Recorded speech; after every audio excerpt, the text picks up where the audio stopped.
नमस्कार दोस्तों, मैं आपका दोस्त शिशपाल हड्डू। आप देख रहे हैं द हेल्दी हड्डू। हम बात करते हैं सेहत की। एक व्यूअर ने कहा कि सर आप कैंसर के ऊपर कोई चर्चा कीजिए, क्योंकि हमारा जो पंजाब हरियाणा है ये कैंसर की एक जोन बनता जा रहा है और हेल्थ के मामले में ये एक बड़ी समस्या बन रही है। तो दोस्तों, कैंसर का नाम मतलब मौत, यानी कैंसर का नाम सुनते ही दिल बैठ जाता है, आदमी डिप्रेशन में चले जाता है और उसका बीपी फ्लैक्चुएट होना शुरू हो जाता है। और जब आदमी डिप्रेशन में जाता है, घबराहट में जाता है, तो आदमी का इम्यून सिस्टम कमजोर हो जाता है। जब इम्यून सिस्टम कमजोर होता है तो रोगों से लड़ने की क्षमता वो कमजोर हो जाती है और वो बीमारी स्पीड से उसको घेर लेती है और आदमी की मौत जल्दी हो जाती है। तो कैंसर से सबसे बड़ा जो मौत का कारण है वो है आपकी घबराहट है। इसलिए सबसे पहली बात तो आप घबराएं नहीं। दूसरा, कैंसर फाइटिंग फूड्स भी हमें खाने चाहिए, क्योंकि कैंसर है वो एक तो जेनेटिकली होता है, दूसरा हमारा लाइफस्टाइल और हमारा खान पान की आदत है उस पर भी निर्भर करता है। तो जो जेनेटिकली होता है उसको तो हम ज़्यादा तक इसको नहीं कंट्रोल कर सकते, लेकिन जो हमारा लाइफस्टाइल और जो हमारे खान पान या आहार से संबंधित है उसको हम सही तरीके से कंट्रोल कर लें तो काफ़ी हद तक इससे बच सकते हैं। कई स्वदेशी कहती है, कई जो रिसर्च है वो कहती है कि तंबाकू है, शराब है के साथ साथ जंक फूड, बार बार गर्म किए जाने वाला तेल या process food, deep fried food इत्यादि खाने से और ज्यादा आलसपूर्ण जीवन जीने वाले लोगों के कैंसर की संभावना ज्यादा होती है। इसी के साथ साथ रिसर्च ये भी कहती है कि जब कोई व्यक्ति किसी अवसाद में, टेंशन में, स्ट्रेस में निकलता है तो उसके भी कैंसर के चांस ज्यादा हो जाते हैं। कैंसर क्या होती है कि हमारे शरीर के अंदर जो सेल है वो डेथ होते रहते हैं और नए बनते रहते हैं। जब सेल डेड होते हैं तो उनका प्रोटीन वहां जमा हो जाता है और वो जो डेड सेल हो रही है वो पूरी तरह खत्म ना होकर के वहां जमा हो जाती है, जो गांठ बन जाती है और वो दूसरी किसी सेल के साथ अटैच होकर के और गड़बड़ कर देती है। सीधी सी भाषा में कहें तो हमारे जो सेल है वो बड़े ही इंटेलिजेंट सेल होते हैं, लेकिन जो कैंसर के सेल है वो एक तरीके से आप ये कह सकते हो कि वो पागल सेल है। जिस प्रकार से एक पागल व्यक्ति होता है वो कुछ भी ना खाए उसके बावजूद भी वो बढ़ता जाता है, ठीक इसी तरीके से कैंसर के सेल है वो भी बड़ी स्पीड से बढ़ते हैं। तो अगर हम सही तरीके से आहार और सही तरीके से लाइफस्टाइल जिए तो हमारे 30 से 40% कैंसर खतरा कम कर सकते हैं। Harvard school of public health की एक रिपोर्ट कहती है कि रोजाना अगर हम ठीक अच्छी मात्रा में फल और सब्जियां खाएं तो हमारे फेफड़ों का, कोलोन का, पेट का और मुंह का कैंसर का खतरा कम हो सकता है, क्योंकि सब्जियों में फाइटोकेमिकल्स होते हैं जो कोशिकाओं को डैमेज होने से रोकते हैं। तो इस तरीके से हम काफी हद तक बच सकते हैं। लेकिन बड़ी एक सिंपल सी बात है कि एक वैज्ञानिक ने एक स्टेप्स बताए थे कि अगर हम अपने लाइफस्टाइल और के अंदर 6 स्टेप को हम लागू कर लेते हैं तो हम कैंसर से काफी हद तक बच सकते हैं। 6 स्टेप में क्या है? MEDSR और X, इन 6 स्टेप के ऊपर मैं चर्चा कर लेता हूं आज। पहला स्टेप है हमारा M यानी मेडिटेशन। मैं कई वीडियो के अंदर ये बात करता हूं कि अगर आदमी को स्वस्थ रहना है तो हरकत, आहार और आराम तीनों पे काम करना पड़ेगा।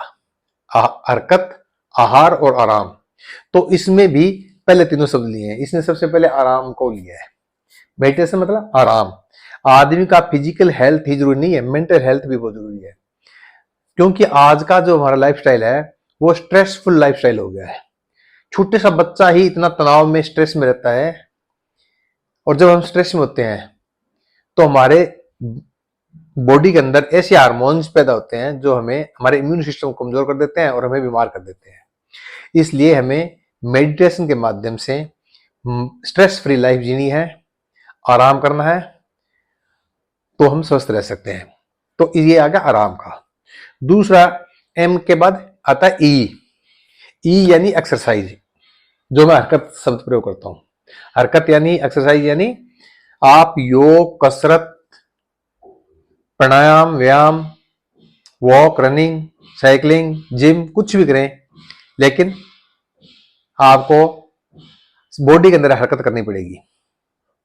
अगर आप 30 मिनट से ज्यादा एक ही स्थान पर एक ही पोज के अंदर बैठे रहते हैं, तो आपके बीमारी होने के कोशिकाओं के अंदर इतनी ज्यादा शेडनेस आ जाती है कि आपकी कोशिका कमजोर होना शुरू हो जाती है। और एक स्टडी ये भी कहती है कि यदि आप 5 मिनट तेज चाल चल लेते हैं, तो आपकी बॉडी के अंदर हैप्पी हार्मोन्स रिलीज होना शुरू हो जाते हैं। और अगर आप 45 मिनट तेज चाल चल देते हैं, तो आपके अंदर पॉजिटिविटी आनी शुरू हो जाती है। और जब पॉजिटिविटी आती है, तो आदमी किसी भी समस्या से नहीं गिरता। एक कहावत है कि मन के हारे हार है, मन के जीते जीत। ये पॉजिटिविटी की तरफ ले जाता है। अगर हम नेगेटिव सोचना शुरू करें तो बुरा होगा, और पॉजिटिव सोचना शुरू कर देंगे तो 100% हमारा अच्छा होगा। इसलिए एक्सरसाइज करें। तीसरा है MED, डी। डी का मतलब डाइट, जो आहार के बात करते हैं। हेल्दी रहने के लिए डाइट का बड़ा ही अहम और महत्वपूर्ण रोल होता है। आप क्या खाते हैं, कब खाते हैं, कितना खाते हैं, कैसे खाते हैं, ये सब बातें इसमें शामिल की जाती है। अगर आप अच्छा खा रहे हैं, बॉडी डिटॉक्स रख रहे हैं, बॉडी के अंदर एंटीऑक्सीडेंट जो फूड खा रहे हैं, आप शुद्ध और सात्विक खा रहे हैं, रीजनल और सीजनल खा रहे हैं, घर का बनाया हुआ खा रहे हैं, refined, junk, fast packed food को अवॉइड कर रहे हैं, विटामिन सी ज्यादा ले रहे हैं, फ्रूट ज्यादा ले रहे हैं, फाइबर ज्यादा ले रहे हैं, तो आप स्वस्थ रहेंगे। और अगर आप डीप फ्राइड ले रहे हैं, बाहर का जो प्रोसेस फूड खा रहे हैं, तो आप बीमार होंगे ही होंगे। तो दोस्तों, ये डाइट का मामला जाता है इसके अंदर। चौथा है MEDS। एस यानी स्लीप। स्लीप, अच्छी नींद लेना। हमारा मेंटल और फिजिकल हेल्थ के लिए, दोनों को स्वस्थ रखने के लिए नींद का बड़ा अहम रोल है। अगर हम नींद अच्छी लेंगे तो मेंटली फिट रहेंगे और फिजिकली भी फिट रहेंगे। और स्टडी तो यह कहती है कि अगर आप कम नींद लेते हैं, तो आपके हार्ट के, ब्रेन स्ट्रोक के और कैंसर के जो होने के जो खतरे हैं, वो 40% तक बढ़ सकते हैं।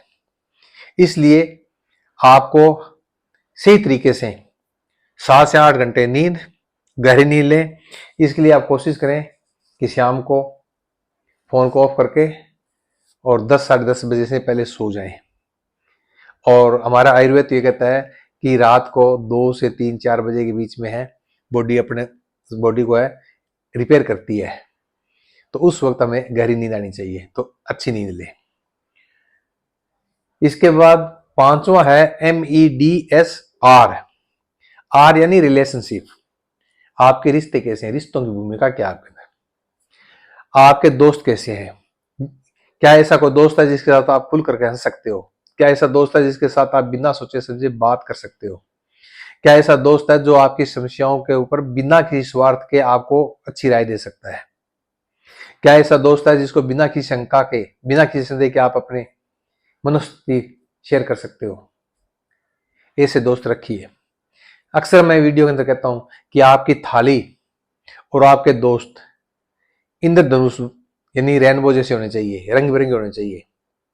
दोस्त ऐसा भी हो जो सीरियस हो, अच्छी राय दे। दोस्त ऐसा भी हो जो आपको हंसाए। इसलिए रिश्तों को जिए, निभाने नहीं है, जीना है रिश्तों को।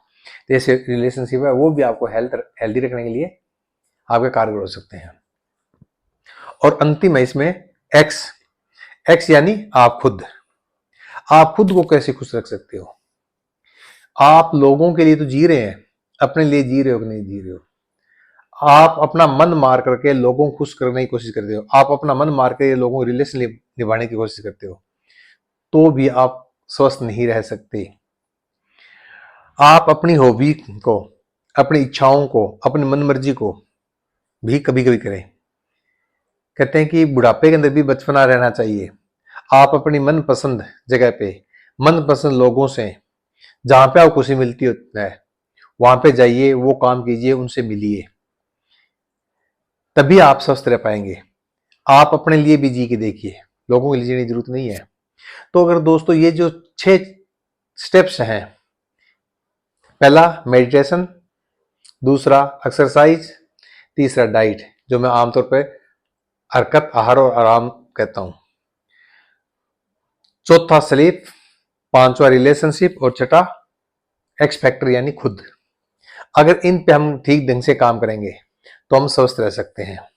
इसके साथ साथ दोस्तों एक चीज आप और ध्यान कर लीजिए, आप किसी भी साथी से बात करके देखिए, जो भी स्वस्थ रहते हैं वो एक निश्चित लाइफस्टाइल जीते हैं। फिर भी एक तो कैंसर का अगर किसी हो जाए तो उसका डर निकालिए, किसी के साथ भी विश्वास जोड़िए, जो वेद डॉक्टर हकीम जो कहते हैं उस हिसाब से दवाइयां लीजिए। आप मीठा, process food, fast food, junk food को बाहर कीजिए, ग्लूटोन कम लीजिए,